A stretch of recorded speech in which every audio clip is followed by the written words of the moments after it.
इस वजह से डेप्रिसिएशन लगता है। वो क्या वजह है कि डेप्रिसिएशन से कीमत कम हो जाती है?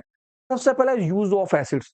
जब आप किसी भी तरह से किसी चीज़ को बहुत ज़्यादा यूज़ करते हैं, तो उसकी वैल्यूएशन कम होती रहती है। फॉर एग्ज़ाम्पल आप एक मोबाइल परचेज़ करके लाए, आपने मोबाइल लिया, उसे इस्तेमाल करा तो उसकी वैल्यूएशन कम हो जाएगी।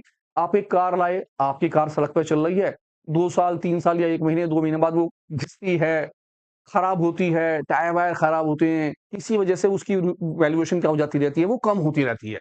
तो किसकी वजह से होता है? यूज़ ऑफ एसेट्स, जब आप उसको इस्तेमाल करते हैं। देन एक्सीडेंट, कभी-कभी क्या होता है, मैं कोई नई चीज़ लेकर आया, एक नई गाड़ी लाया, वो मेरी गाड़ी 10 लाख रुपए की थी, अचानक मैं बाहर निकला, थोड़ी देर बाद वो उससे एक्सीडेंट हो गया, वो गाड़ी डैमेज हो गई। तो आप देखोगे कि उसकी कीमत बहुत कम हो जाएगी, डैमेज की कीमत। इस वजह से भी हम डेप्रिसिएशन लगाते हैं। अब यही नहीं है कि डेप्रिसिएशन लगाने की दोनों वजह होती है। एक डेप्रिसिएशन की एक तीसरी वजह भी होती है, वो कौन-सी वजह है? वो वजह ये है कि कभी-कभी क्या होता है, टेक्नोलॉजी चेंज हो जाती है।